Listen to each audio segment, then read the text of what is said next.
बुद्ध जी को हम सभी लोगों का सादर गौरव नमस्कार हो।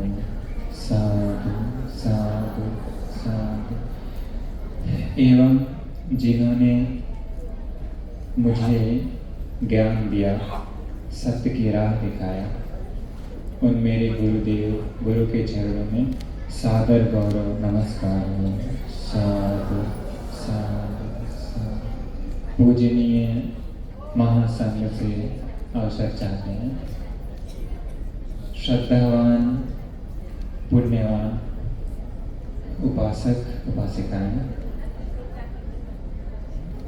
आज आप सभी लोगों के लिए बहुत ही खुशी का दिन है ना। एक साल में एक बार आया है। क्या है वह? कठिन जीवनदान।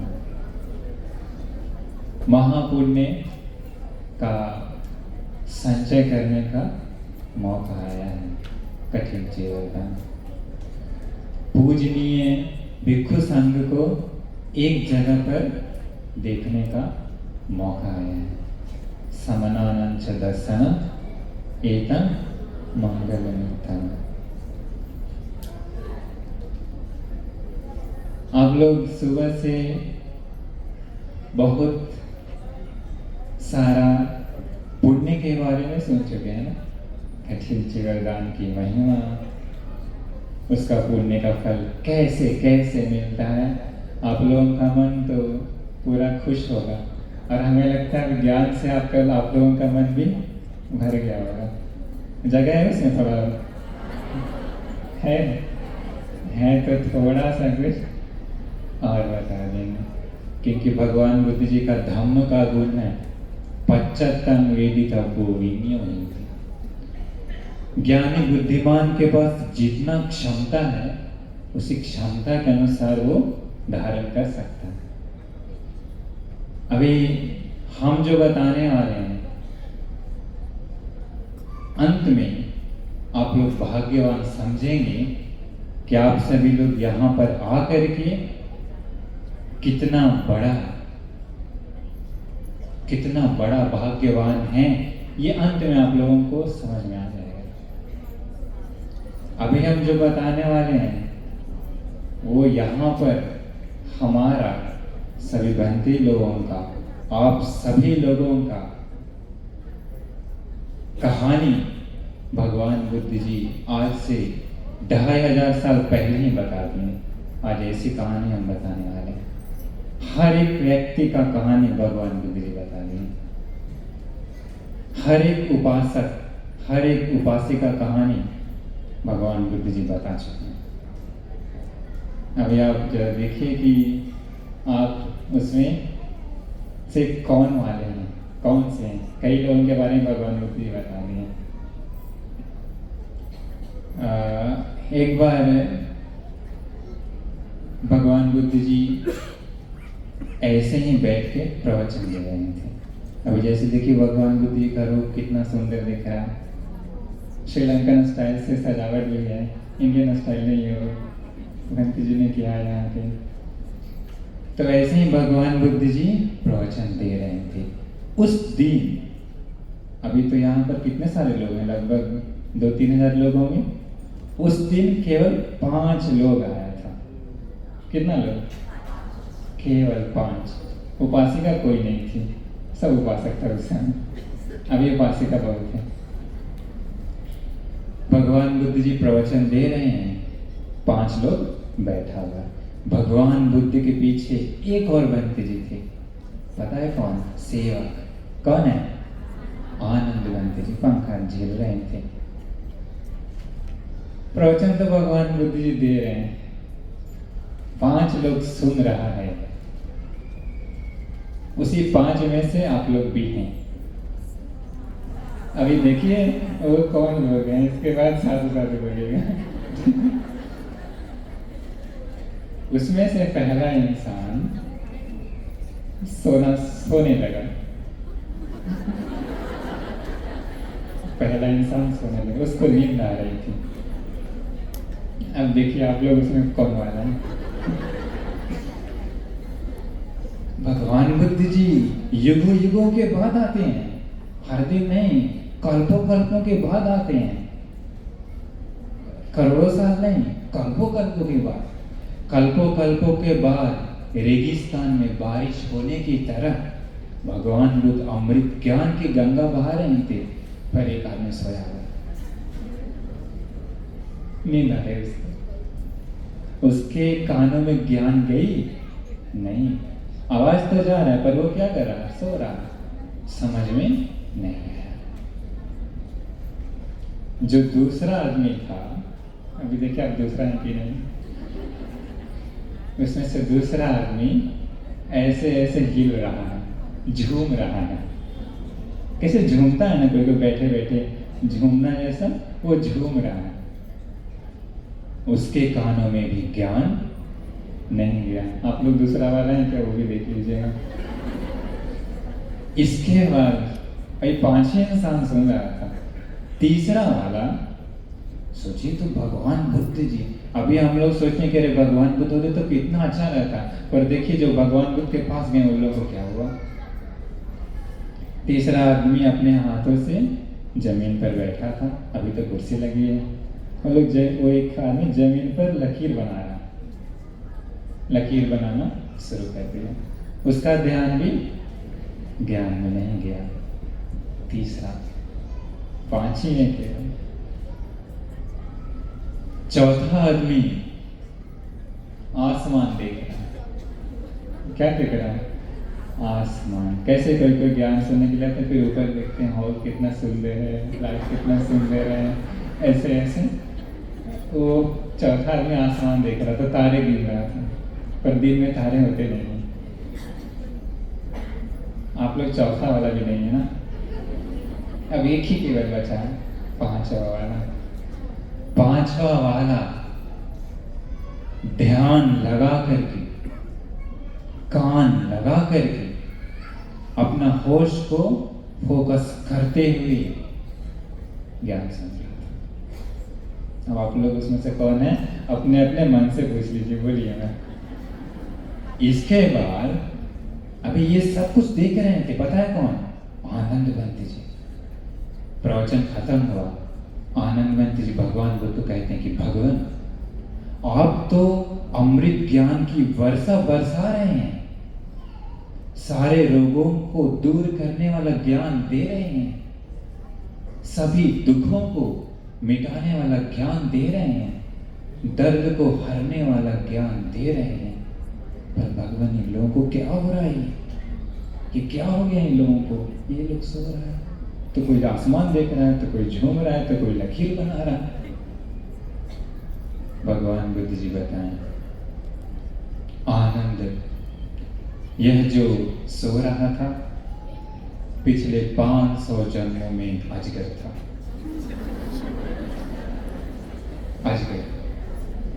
अजगर क्या करता है पता है, खाना को, शिकार को खाता है और एक सप्ताह सोए रहता है, फिर भूख लगती है, फिर खाता है, आराम से अपना सो जाता है।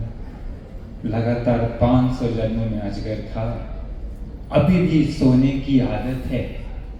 साक्षात युगों युगों के बाद बुद्धों का जन्म होता है, परंतु अभी भी सो रहा है।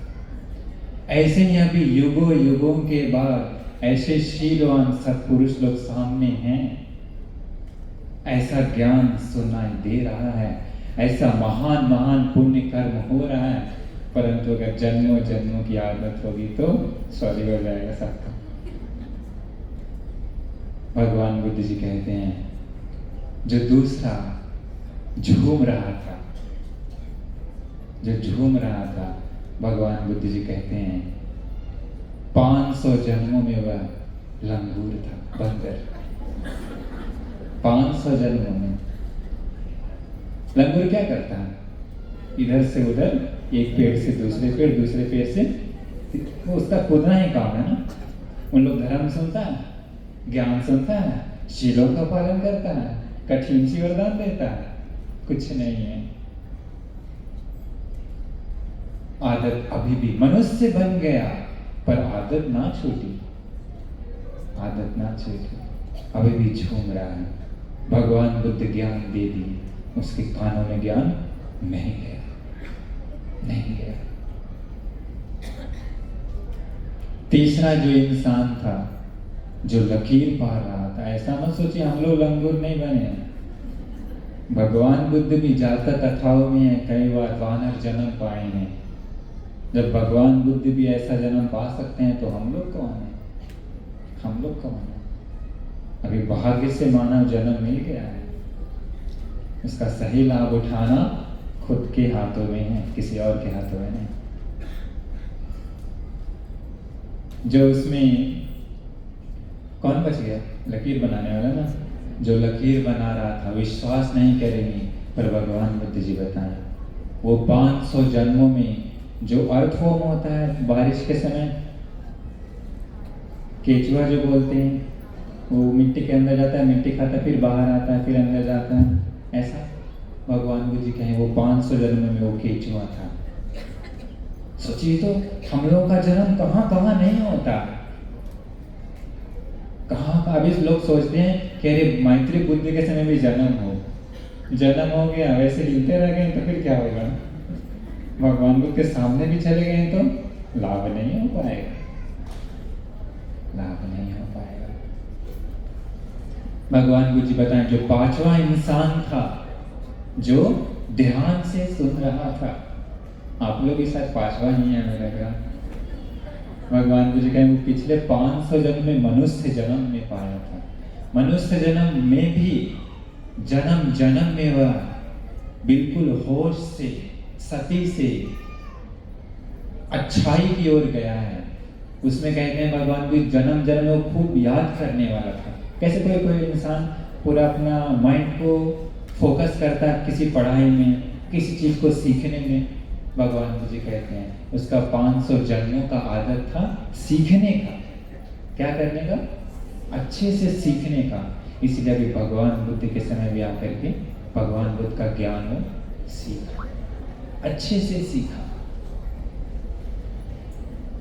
देखिए उन 5 में केवल 4 लोगों को भाग्य छूट गया, केवल 5वां इंसान ही ज्ञान सुना, ज्ञान का लाभ लेकर के गया।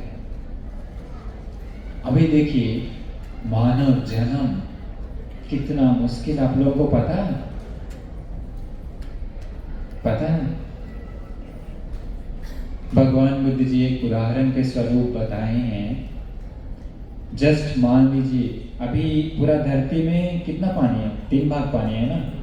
उसी उदाहरण में पूरा धरती को मान लीजिए पानी ही पानी है। क्या है? पानी ही पानी। पूर्व दिशा से एक आदमी एक छोटी सी लकड़ी, वो लकड़ी पता है क्या होता है? जो किसान हल जोतते हैं, दोनों बैल के पीठ पे क्या डालते हैं? छोटा सा, वही लकड़ी होती है, वो पानी में डाल देता है।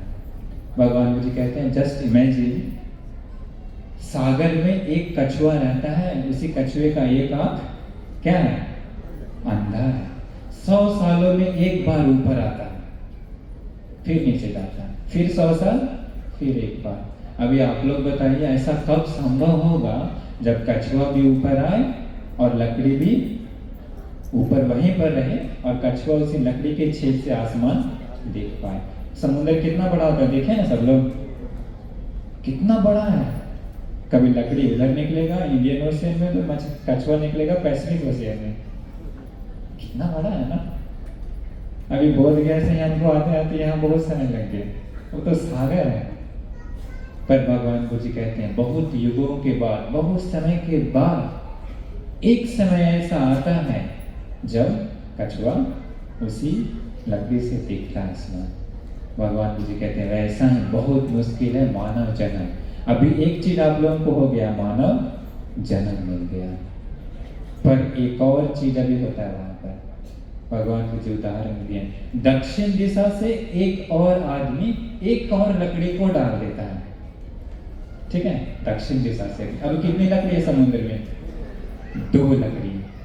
अब भगवान बुद्ध जी पूछते हैं ऐसा कब समय आएगा जब दोनों लकड़ी का कॉम्बिनेशन एक जगह पर मिल जाए? सोचिए तो जरा, 2 लकड़ी है सागर में, दोनों लकड़ी एक जगह पर आना चाहिए और कछुआ 100 सालों में आएगा और उसी छिद्र से आसमान देखना चाहिए। हो पाएगा क्या? लगता है आप लोगों को कितना मुश्किल है? भगवान बुद्ध जी कहते हैं वैसा ही मुश्किल है बुद्धों का जन्म। बहुत युग बहुत कल्प बीत जाते हैं तब बुद्ध लोग जन्म लेते हैं। वो दो कॉम्बिनेशन अभी हो गया हम लोगों के लिए एक तरह से। मानव जन्म भी है, बुद्धों का जन्म भी हुआ। भगवान मुझे कहते एक और आदमी पश्चिम दिशा से एक और लकड़ी डाल देता है। अभी कितनी लकड़ी हुई? 3। 100 सालों में एक बार कछुआ ऊपर आएगा।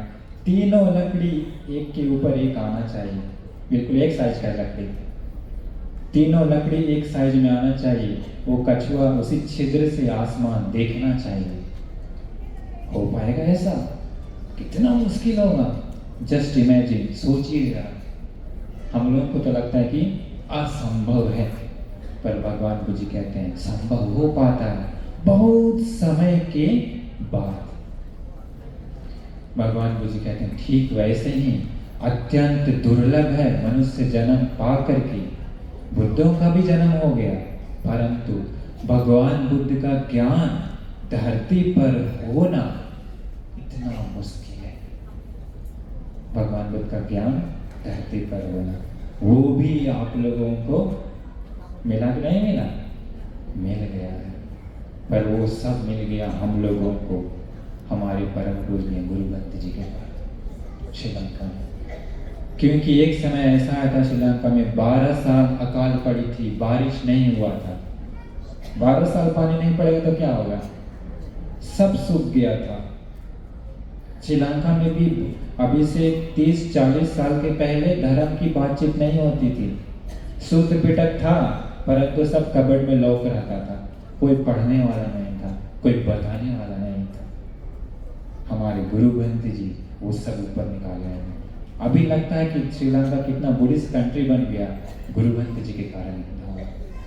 ऐसे ऐसे हजारों शिष्यों को गुरु ग्रंथ जी ने जन्म दिया। पूरा दुनिया में अभी ऐसा धर्म का प्रचार हो रहा है गुरु ग्रंथ जी के कारण। गुरु ग्रंथ जी की दया से अभी ये नागपुर में हिंगना गांव में ऐसे सत्पुरुष ज्ञानी लोगों का जन्म हुआ है गुरु ग्रंथ जी के कारण। तो तीसरा भाग्य आता है गुरु ग्रंथ जी के कारण हम लोगों का। नहीं तो हम सभी लोग कहाँ कहाँ रहते पता नहीं। इसके बाद भगवान बुद्ध जी कहते हैं चौथी दिशा से, उत्तर दिशा से एक और व्यक्ति एक और लकड़ी डालता है। समुद्र में 4 लकड़ी हो गई। चारों लकड़ी एक साथ आना चाहिए। हो पाएगा?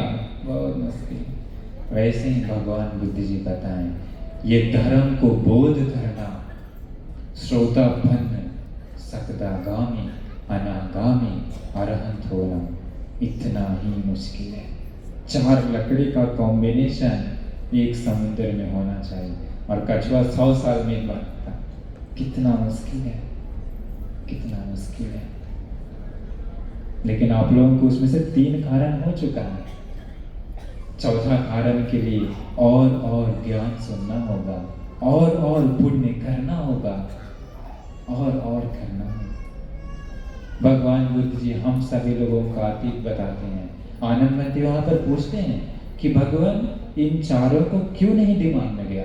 सामने तो है, कान भी है ना? मतलब बहरा नहीं था, सबके पास कान भी था। भगवान बुद्ध भी है। भगवान बुद्ध का आवाज इतना मीठा है, इतना मीठा है, कोयल हजारों कोयल से भी ज्यादा इतना मीठा है भगवान बुद्ध का। पर उन चारों के कान में नहीं गया, आवाज तो गया, दिमाग में नहीं गया। क्यों? भगवान बुद्ध जी कहते हैं कि वो लोग जन्म जन्म में व्यर्थ चीजों के पीछे गया है। किन चीजों के पीछे? व्यर्थ पंच काम भोगों के पीछे। फिल्म हो गया, खाना पीना हो गया, ऐश मौज हो गया, इन चीजों के पीछे गया है। अभी लोग कहते हैं ना क्या करेंगे पुण्य करके, क्या करेंगे दान देके, मानव जन्म मिला, ऐश करो, मौज करो, खाओ पियो, खूब घूमो, यही कहते हैं ना लोग। पूरा एंजॉय करो। उन लोग भी वैसे ही करते रह गया, इसलिए धर्म के लिए जगह नहीं है उन लोगों का अंदर, धर्म के लिए जगह नहीं है।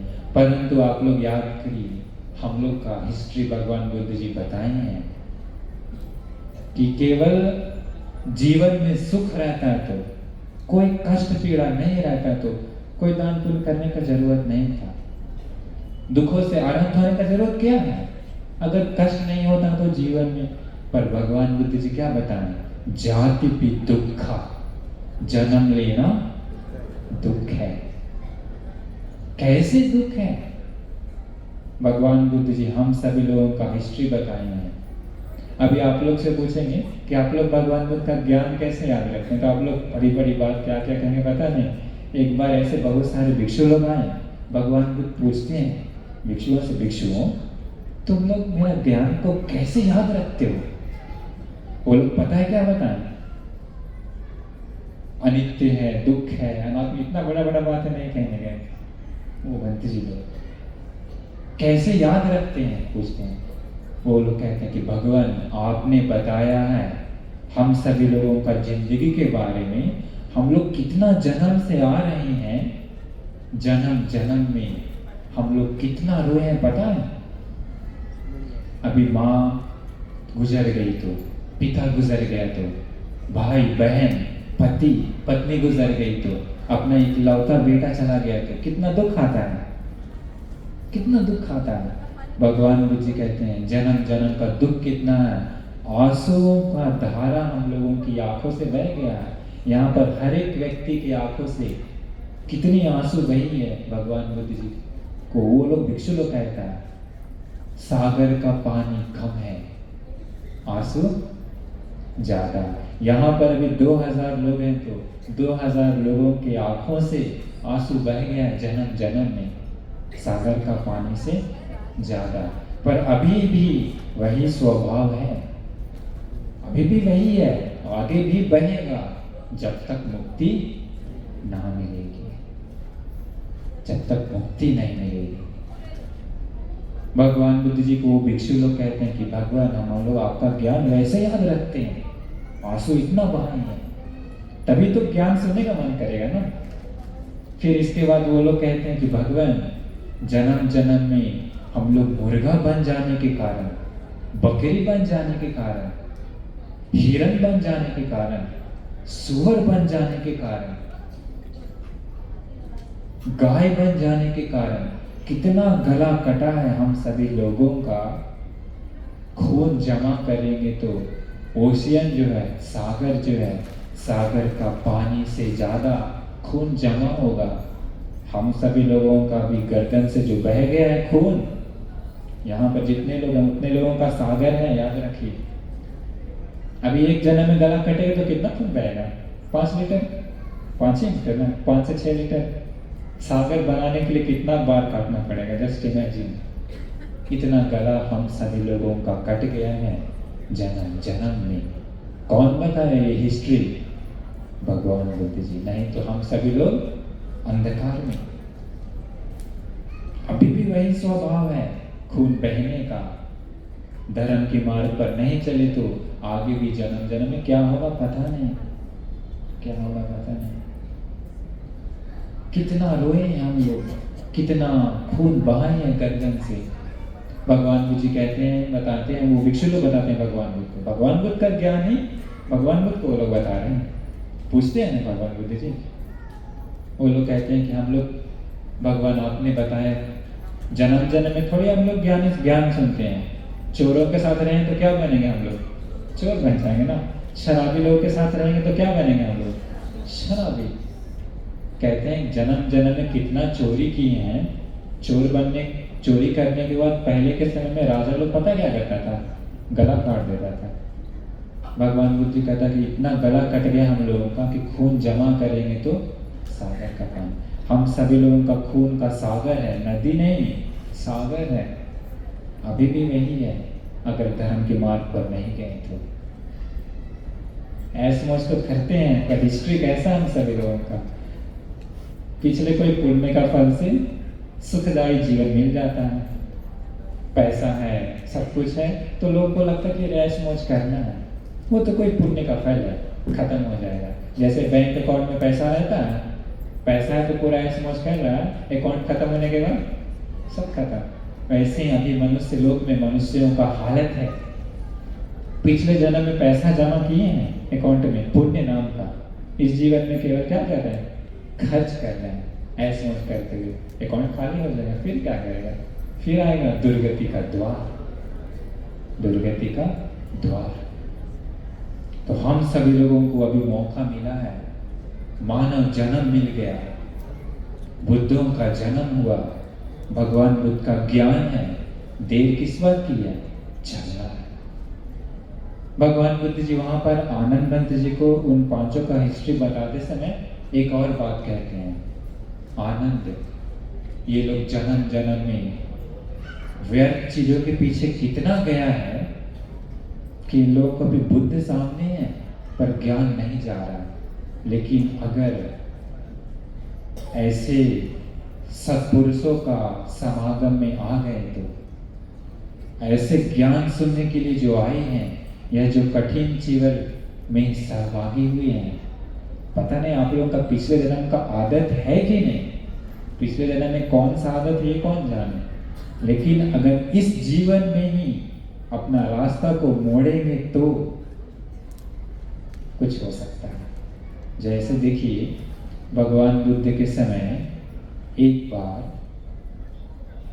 कितने 30 कुमार लोग रॉयल फैमिली से थे, राजकुमार समझ लीजिए, 30 राजकुमार लोग जवान थे, जंगल में इधर उधर भटक रहे थे। बीच में मिल गए, पता है कौन, भगवान बुद्ध जी। भगवान बुद्ध से पूछता है कौन, वो आदमी लड़का लोग, जवान लड़का लोग, कि हे श्रमण जी, आपने इधर से एक लड़की को जाते हुए देखा क्या? किसके? एक लड़की को जाते हुए देखा। भगवान बुद्ध पूछते हैं क्या हुआ तुम लोगों को? कहता है भगवान, हम लोग एंजॉय करने आए थे, पार्टी देने आए थे, हम 30 में से 29 लोगों के पास लड़कियां थी, एक के पास नहीं थी, तो उसको क्या रेंट पर एक लड़की लाया था, वो लोग चोर निकली, वो उन 30 लोगों का सारा सोना चांदी नहाते समय सब लेकर के भाग गई। अभी वो लोग किसको ढूंढ रहा है? लड़की को। क्यों? सारा सोना लेके भाग गया ना। भगवान बुद्ध जी पूछते हैं कि कुमारों, तुम लोग जो ढूंढ रहे हो किसी लड़की को, एक लड़की को ढूंढना उत्तम है या स्वयं को ढूंढना उत्तम है, कि स्वयं कौन है? वो लोग बोला भगवान बात तो आप बोल रहे हैं, लड़की को ढूंढने से ज्यादा अच्छा कि खुद कौन है पता लगाना चाहिए, खुद कौन है। वो लोग कहता है कि भगवान खुद कौन है पता लगाना अच्छी बात है। भगवान को बोले बैठो सब लोग बैठ गया।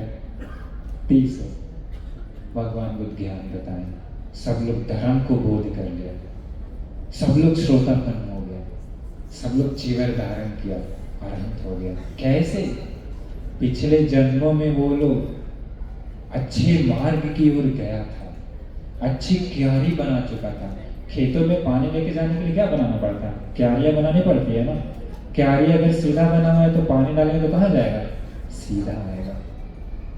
पिछले जन्म में अगर क्यारी टेढ़ा बनाए हैं तो कितना भी पानी डाले सीधा नहीं जाएगा, टेढ़ा ही जाएगा। वैसे ही हम सभी लोग ज्यादातर पिछले जन्म में क्यारी बनाए हैं, पता किस ओर? धर्म की ओर नहीं, ज्ञान की ओर नहीं, शील की ओर नहीं, संयम की ओर नहीं, पुण्य की ओर नहीं। इसलिए ज्यादातर लोगों का मन किधर जाता है? व्यर्थ चीजों के पीछे। व्यर्थ चीजों के पीछे लोगों का मन ज्यादा जाता है। क्यों? पिछले जन्म में उल्टी क्यारी बनाए हैं। लेकिन अगर इस जीवन में सत्पुरुषों के साथ मिल गए तो, सत्पुरुषों के साथ मिल करके ऐसे पुण्य कर्मों में सहभागी हुए तो, जीवन को सही दिशा दिए तो, भगवान बुद्ध भी मिल गए तो लाभ होगा, नहीं तो कोई लाभ नहीं होने वाला, कोई लाभ नहीं होने वाला। अभी चीवर दान दिए हैं, चीवरों में से भी सबसे उत्तम कठिन चीवर। चीवर तो दान दिए हैं, कठिन चीवर भी दान दिए हैं, परंतु दिल में अगर श्रद्धा नहीं हुई तो सब गड़बड़ हो जाएगा। श्रद्धा होना भी अत्यंत आवश्यक है, प्रसन्नता होना भी अत्यंत आवश्यक है। भगवान बुद्ध जी इसके बाद उन पांचों का हिस्ट्री बता रहे हैं ना जी, वहां पर भगवान बुद्ध जी एक सुंदर गाथा कहते हैं नत्थि राग समो अग्नि। भगवान बुद्ध जी कहते हैं राग के समान दूसरी कोई अग्नि नहीं है। कहते हैं जो राग, जो बंधन होता है, जो वासना होती है, उसके समान कोई अग्नि नहीं है। कहते हैं भगवान बुद्ध जी कहते हैं वो अग्नि इंसान के जीवन में कब भड़क जाएगा कोई नहीं जानता, कोई नहीं जानता। और उस अग्नि से जल जाने के बाद उसका पूरा जीवन ही अंधा हो जाता, चाहे वो कैसा भी इंसान क्यों ना हो। कभी कभी अच्छे इंसान को भी वो अग्नि लग गई तो जल जाता है उसका पूरा दिमाग। भगवान बुद्ध के समय एक भिक्षुणी थी, नाम था सुभा, अरहंत भिक्षुणी थी। उसका रूप कितना सुंदर था, अत्यंत सुंदर रूप था। एक दिन रास्ते से जा रही थी, एक आदमी उसका रूप को देख करके तुरंत आग से जल गया। उसके सामने खड़ा हो गया, उसका रास्ता रोक दिया। एक लड़की का रास्ता, एक भिक्षुणी का रास्ता। वो कहती है मुझे जाने दो, मैं भगवान बुद्ध की शिष्या हूँ, भगवान बुद्ध की बेटी हूँ, मुझे जाने दो। वो कहता नहीं, तुम बहुत सुंदर हो, तुम बहुत सुंदर हो, मैं छोड़ नहीं सकता। वो कहती है तुम्हें क्या दिख रहा है इस शरीर में, ये शरीर तो गंदगी का गड्ढा है, क्या दिख गया। वो कहता है तुम्हारी आंखें, इतनी सुंदर आंखें, हम 1000 किलोमीटर पे चल जाएंगे फिर भी उस आंख को भूल नहीं सकते हैं। वो क्या करती है, अपना हाथ से आंख में ऐसे डाली, आंख को निकाल करके दे दी, दो अपना आंख को निकाल के दे दी। कैसी वैरागिनी है वो, उसका सारा अग्नि सूख गया, तुरंत पैरों में गिर गया। ऐसे संग भिक्षु भिक्षुणी भगवान बुद्ध का ज्ञान से पैदा हुए, ऐसे भगवान बुद्ध का ज्ञान से ऐसे हजारों लाखों शिष्य पैदा हुए, ऐसे संघ की शरण में जाते हैं, संघं शरणं गच्छामि बोलकर। पर वही राग नाम की अग्नि अभी हम सभी लोगों के जीवन में है, सूखा नहीं है, कभी भी जल जाएगा, कभी भी जल उठेगा, सब विनाश कर देगा। धर्म से इस ज्ञान की मार्ग पर चलेंगे तो धीरे धीरे सत्पुरुषों की संगति में रह करके उसे बुझाने का मार्ग मिलेगा, नहीं तो जन्म जन्म में वही अग्नि बहते रहेगी। भगवान बुद्ध कहते हैं उन चारों पांचों के जीवन में भी वही है, इसलिए इसको बोध नहीं कर पाए धर्म को। इसके बाद भगवान बुद्ध जी और गाथा बताए थे, नत्थि राग समो अग्नि, नत्थि दोष समो गहु। क्रोध के समान, नफरत के समान, वैर के समान कोई दूसरा बंधन नहीं है। जैसे अभी मान लीजिए भगवान बुद्ध जी कहते हैं उदाहरण में, कोई आदमी जेल में चला गया, जेल में जाने के बाद कितना समय तक रहेगा, 5 साल 10 साल, जिंदगी भर इस जगह नहीं ना, फिर तो मुक्त हो जाएगा जेल से। मान लीजिए अजगर सांप लपेट लिया, क्या करेगा, एक जन्म में वो मार के खा जाएगा। पर वैर जो है, नफरत जो है, ऐसा जकड़न है, ऐसा बंधन है, हजारों हजार जन्म आते रहता है। वही जकड़न, वही वैर सबके दिल में अभी है, खत्म नहीं हुआ। देवदत्त के बारे में पता है ना आप लोगों को, देवदत्त कितने सारे जन्मों में भगवान बुद्ध के पीछे पीछे आ गया। कौन सा जकड़न से, द्वेष क्रोध वैर नाम का।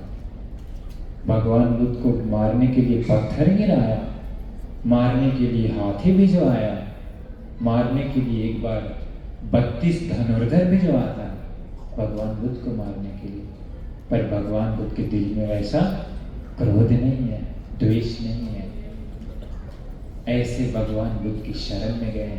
आप लोग देखे होंगे पूरा दुनिया में अभी भी भारत में जहाँ थोड़ा सा इधर उधर कोई बड़े बड़े साधु महात्माएं क्यों ना हो या कोई देवताएं क्यों ना हो, सुने होंगे देखे होंगे, थोड़ा सा में तुरंत क्या होता है, क्रोध नाम का ज्वाला भड़कती है तो किसी को छोड़ता नहीं है ना। भगवान बुद्ध के दिल में वो क्रोध नहीं है, सदा सदा के लिए शांत कर दी और उसी क्रोध को मिटाने का मार्ग बताए। उसी मार्ग पर चल करके बहुत सारे लोग ऐसा उत्तम जीवन को धारण करके उसी अग्नि को सदा सदा के लिए बुझा दें। ऐसे बुद्ध की, ऐसे संत की शरण में हम सभी लोग गए हैं।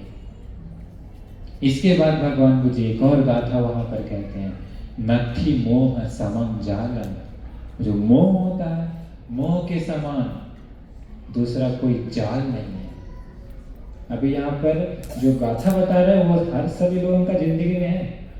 राग नाम की अग्नि जल रहा है सबके अंदर, भड़कना केवल बाकी है। क्रोध नाम का है अंदर, भड़कना चाहिए बस थोड़ा सा। रास्ता में जाते समय कुछ हो गया तो थोड़ा सा इधर उधर तुरंत भड़क जाएगा। चप्पल चोरी हो गया तो पता नहीं क्या हो जाएगा, सारा खुशी खत्म, पुण्य का पता नहीं क्या क्या हो जाता है। इसी प्रकार भगवान बुद्ध कहते हैं, मोह के समान जाल नहीं है। पता है ये मोह बहुत खतरनाक है। आप लोग क्या समझते हैं मोह के बारे में? मोह पता है क्या होता है? मोह माया क्या होता है? भगवान बुद्ध जी मोह का एक अर्थ बताते हैं, छोटा सा बताते हैं। अनित्य को नित्य के रूप में देखता है, वो मोह है। असली में इस संसार में सब कुछ नश्वर है। ऐसा एक भी चीज है कि जो नष्ट नहीं होता। अब शरीर ही जवाब दे देता है तो सामान के बारे में कहना है क्या, मशीन के बारे में कहना है क्या। पर मोह ऐसा है, हम लोग को लगता नहीं ये चीज नष्ट नहीं होगा, ये तो फिक्स है। अभी ये बिल्डिंग है, लगता है 100 साल के लिए तो कोई दिक्कत नहीं है। हम लोगों को लगता है ये परमानेंट है, नित्य, वो मोह है। एक और उदाहरण देते हैं समझने के लिए। सारे व्यक्तियों का शरीर क्या है? सुंदर है क्या? शरीर के अंदर गंदगी भरा है। जैसे एक घड़ा में पूरा सड़ा हुआ चूहा, सड़ा हुआ सांप, सब कुछ सड़ा हुआ डाल दिए घड़ा में और घड़ा को गोल्ड से पेंट कर दिए। ऊपर से दिखने में कितना सुंदर लगेगा ना, अंदर क्या है घड़ा का। वैसे ही हम सभी लोगों का शरीर क्या गंदगी से भरा है। पर लोग सज धज लेते हैं, मेकअप कर लेते हैं, कितना भी लगे फिर भी लगता नहीं ये तो सुंदर है। यही नहीं लगता? रास्ते में गए तो वो तो बड़ा ही सुंदर इंसान, वो बहुत ही हैंडसम है, यही लगता है। वो मोह है। मोह के समान दूसरा कोई जाल नहीं है। कितना भी सोच ले, आज सोचते हैं कि अंदर गंदगी है, क्या सुंदर है? नहीं लगता, मोह है। ऐसा मोह को भगवान बुद्ध जी सदा सदा के लिए नष्ट कर देंगे। उसी मोह को नष्ट करने का मार्ग बताने, इसी जीवन को धारण करके उसी मोह को सदा सदा के लिए नष्ट कर दिए। ऐसे संघ की शरण में हम लोग जाते हैं। मोह को नष्ट करना आसान नहीं है। इसके बाद भगवान बुद्ध जी बताएं, नत्थि तन्हा समान, तृष्णा इच्छा के समान दूसरी कोई नदी नहीं है। इच्छा एक ऐसी नदी है कभी भरती नहीं है। हम सभी लोगों का आँख, कान, नाक, जीभ, शरीर, मन, इन 6 द्वारों से सदा नदी बह रही है, नदी बह रही है। कितना भी मिल जाए तृप्त नहीं होता मन, कभी तृप्त नहीं होता। भगवान बुद्ध जी को उदाहरण दिए हैं, पब्बतस्य सुवर्णस्य जात रूपस्य केवला द्वित्वा वनालमेकस्य इति विद्या समझे।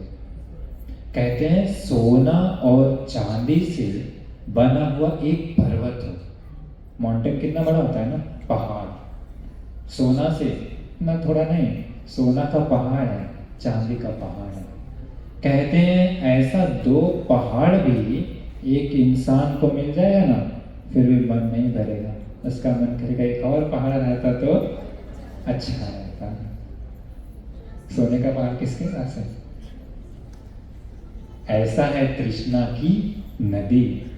हम सभी लोगों के जीवन में कभी भरती नहीं है। लेकिन एक चीज है, उसी नदी में बह जाने के बाद इंसान पाप पर पाप, पाप पर पाप करते जाता है इच्छा की पूर्ति के लिए। कितना सारा है, पर उसी इच्छा को नष्ट कर दें सदा सदा के लिए भगवान बुद्ध जी। भगवान बुद्ध के समय राजकुमार लोग, राजा लोग, यहाँ तक कि पूरे भारत का एक युवराज था, पता है कौन? सम्राट अशोक का पुत्र। कौन? महेंद्र। पूरा भारत का राजा बनने वाला था। सब कुछ त्याग करके यह उत्तम चीवर को धारण किया। धारण करके उसी तृष्णा इच्छा नाम की नदी को सदा सदा के लिए सुखा दी। उन्हीं उत्तम अरहंत महेंद्र भंत जी के कारण पूरा श्रीलंका धरती धर्म भूमि बनी। एक समय ऐसा था, सब जगह धर्म नष्ट हो गया। पुस्तकों में किताब में धर्म नहीं आया था। पता है धर्म स्टार्टिंग कहाँ हुआ लिखाने के लिए? लोग कहते हैं थाईलैंड में या बर्मा में, पर धर्म जो है त्रिपिटक ये स्टार्टिंग लिखाने के लिए हुआ था श्रीलंका में। वहीं से लिखा गया किताब में, नहीं कभी धर्म नहीं रहता। वापस उसी अरहंत महेंद्र भंत जी के कारण हम सभी लोगों को धर्म मिल गया। ऐसे धर्म के मार्ग पर अभी चलने का मौका मिल रहा। यह सब मौका मिला हमारे परम पूजनीय गुरु ग्रंथ जी के। नहीं तो इंडिया में कितना बौद्ध लोग कितना है, सही से धर्म जानने वाले लोग कितना है, सही से पालन करने वाले लोग कितना है? बहुत मुश्किल है, बहुत मुश्किल है। तो आज इतने सारे लोग अभी बैठे हुए हैं, सत्पुरुषों की संगति में आए हैं, एक सुंदर क्यारी बना रहे हैं संसार के लिए। जो उन चारों ने बनाया था वो नहीं, जो पांचवा ने बनाया था, वो एक सुंदर क्यारी बना रहे हैं, पुण्य की सुंदर क्यारी बना रहे हैं, सत्पुरुषों का संगति की एक अद्भुत संगम बना रहे हैं सत्पुरुषों के साथ। एक संसार की अगर बुरी आदत है तो उसी बुरी आदत को जबरदस्ती तोड़ करके सोचें आप लोग, नहीं हम लोग भी आज सहभागी होंगे कठिन चिवरदान में और इसी पुण्य में सहभागी हुए हैं। जन्म जन्म का आदत को तोड़ करके अच्छे लोगों के सामने आए, ऐसे भगवान बुद्ध की संग के सत्पुरुषों के सामने आए हैं। मन किया है कि नहीं दो ज्ञान की बात सुनेंगे, वह जन्म जन्म का बुरी आदत को चेंज करके अच्छी तरफ लेकर के जाएगा। जो आज पुण्य में अगर खुशी से जो पुण्य किए हैं, जो चीवर दान दिए हैं, जिन लोगों ने मदद किया है, और तीसरा 3 लोगों को पुण्य मिलता है, आप लोगों को पता है ना, 3 लोगों को मिलता है। भगवान बुद्ध जी वहां पर बताते हैं कि जो पहला दान दे देता है, पहला दान देता है। दूसरा भगवान बुद्ध जी कहते हैं वैया बच्चा करो देवा। उसका अर्थ होता है जो इसी प्रोग्राम में मदद किए हैं तैयारी करने के लिए, वो भी पूरा का पूरा सहभागी होता है। तीसरा भगवान बुद्ध जी कहते हैं कि जो अनुमोदन होता है, अनुमोदन मतलब देख करके प्रसन्न हो जाता है। कहते हैं न तेसम दक्षिणा ऊना तेपि पुण्य से भागियो। कहते हैं कि जो दान दिया है, जो मदद किया है, और तीसरा जो अनुमोदन हो गया है, वह तीनों लोग पुण्य का सहभागी होता है। न तेसम दक्षिणा ऊना, कहते हैं जो दान का जो पुण्य का फल है, इन दोनों को कम नहीं मिलता है। तेपि पुण्य से भागियो, वो लोग भी पुण्य का सहभागी होता है। आज कितने सारे लोग यहाँ पर पुण्य का सहभागी हुए पुण्य में, पर सबसे बड़ी बात है मन प्रसन्न रहेगा तब, नहीं तो गड़बड़ हो जाएगा। क्योंकि भगवान मुझे कहते हैं दान देते समय मन प्रसन्न है, दान के पहले भी मन प्रसन्न है, किसी लोगों का दान के बाद मन अप्रसन्न हो जाता है। कुछ गड़बड़ हो गया तो मन अप्रसन्न हो जाता है, प्रोग्राम में कुछ इधर उधर हो गया तो मन अप्रसन्न हो जाता है। इसलिए मन को सबसे पहले सुरक्षित रखिए, मन को। तो आज आप लोगों ने यहाँ पर ऐसे सत्पुरुष लोगों के सामने एक महान पुण्य अर्जित किया है, कठिन चीवर दान का पुण्य। इसी पुण्य से भगवान बुद्ध जी बताए हैं निर्वाण मार्ग में जो बाधा होती है वो टल जाती है। लेकिन उसके लिए भी सत्पुरुषों की संगति चाहिए। कितना महान पुण्य क्यों ना हो, सत्पुरुष नहीं है तो कोई फल नहीं मिलेगा। सारिपुत्र ग्रंथ जी का नाम सुने होंगे, कितना ज्ञानी है, भगवान बुद्ध के समान। भगवान बुद्ध को छोड़ करके उनका जैसा क्या नहीं, कोई देवता नहीं, कोई ब्रह्म नहीं, परंतु उनको भी एक सत्पुरुष कल्याण मित्र की आवश्यकता पड़ी थी ना। नाम था क्या? अस्य जी। एक आनंदमती से वो ज्ञान सुने थे। इसके बाद ही सारा पुण्य का फल मिलना शुरू हो गया। तो सत्पुरुषों की संगति में चले जाइए। इस जीवन में सत्पुरुषों के साथ मिल जाइए, पुण्य का फल तो आएगा ही आएगा। जो बाधा रहेगा निर्वाण में वो भी टलेगा। इसलिए आप सभी लोगों को इस उत्तम कठिन जीवनदान की पुण्य के फल से सदा सत्पुरुषों की संगति में रहते हुए, सत्पुरुषों के साथ जुड़ करके इस भयंकर क्रोध, राग, मोह और तृष्णा नाम की गंदगी को सदा सदा के लिए जलाने का भाग्य मिल जाए।